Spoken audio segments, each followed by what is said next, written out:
Related है? Actually क्या है, हमारी जो वक्फ बोर्ड की प्रॉपर्टी है घोगर कब्रिस्तान की, उसमें कई दिनों से काफ़ी विवाद की स्थिति चल रही है और वो पूरी वक्फ की संपत्ति है और जिसमें नाजायज़ तरीके से वहाँ के लोगों के द्वारा ये बताया जा रहा है कि वो हमारे बाप दादाओं ने हमको दी है और वो प्रॉपर्टी असल में वक्फ में दर्ज भी है।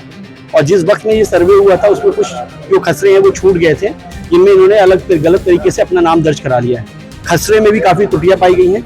जो ज़मीन वहाँ पे आज खाली पड़ी हुई है उनमें पिछले 4 साल 5 साल से दुकानें दर्ज हैं, पूरी ज़मीन में दुकानें लिखी हुई हैं। तो ये खसरे की भी जाँच कराने के लिए हम लोगों ने अपने कलेक्टर महोदय को ये दिया है। साथ ही साथ हम ये बोलते हैं कि भाई इनके जो बाप दादा की अगर ज़मीन है तो इनके पास रजिस्ट्री होगी, इनके पास दान पत्र होगा, वो दिखाएं हमको।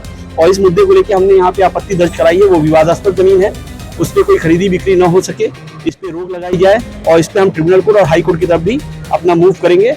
और जो भी वक्फ बोर्ड की संपत्ति है जहाँ पे कब्रिस्तान दर्ज है उसको हम कब्रिस्तान में ही वक्फ बोर्ड में दर्ज कराएंगे। कौन लोग? ये वहाँ रहने वाले लोग हैं जो कि उनको केवल देख रेख के लिए दिया गया था। साईं फकीर जो पहले वहाँ पे कब्रिस्तान को खोदने का और अभी भी उसका काम करते हैं, ये लोग काफ़ी अरसों से वहाँ पे रह रहे हैं। शुरुआत में जब ये ज़मीन कब्रिस्तान को मिली थी तो मुस्लिम समाज के नेताओं के द्वारा, लीडरों के द्वारा यहाँ इन लोगों को बसाया गया था, ये कह के कि भाई कब्रिस्तान की देखरेख के लिए आपको रखा जा रहा है। एक ही परिवार था, बट पूछते ये बदलती गई और इनको केवल 0.8 डिसमिल जमीन दी गई थी रहने के लिए, और जो कि आज बढ़ के 1 एकड़ में कन्वर्ट हो चुकी है और अवैध तरीके से इन लोगों ने उसको रिहायशी में भी दर्ज करा लिया है।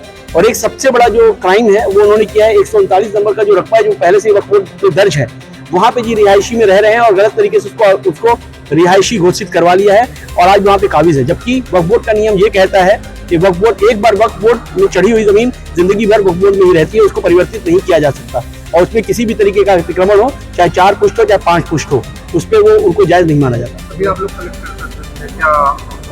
कलेक्टर साहब ने हमसे बोला है कि हम इस पे कार्रवाई करेंगे। हम तहसीलदार साहब को भी देंगे जांच के लिए और पहले पूर्व में भी 2-3 जांचें कराई गई थी जिनमें उन लोगों का पक्ष कमजोर पाया गया था और गलत पाया गया था। उसमें भी ये साफ साफ लिखा है ऑर्डर में कि खसरे में त्रुटियां थी जो कि सर्वे के दौरान वो त्रुटियां दिखाई दी हैं, इस कारण से वहाँ पे सीमांकन का काम नहीं किया जा सकता।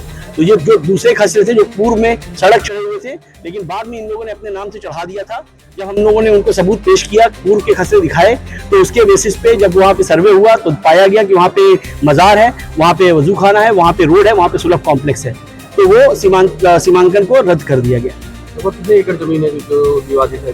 विवादित जमीन जो है 3 रकमे है, खासतौर से 148, 149 और 150, और जिसमें ऑलरेडी पूर्व के खसरों में कब्रिस्तान दर्ज है। तो मेरा यही मानना है जिसमें पहले से ही कोई जमीन कब्रिस्तान में दर्ज है, कब्रिस्तान के नाम से दर्ज है, वो जमीन कैसे कन्वर्ट हो सकती है। मेरा नाम रफीक कैसर खान रॉक्सी।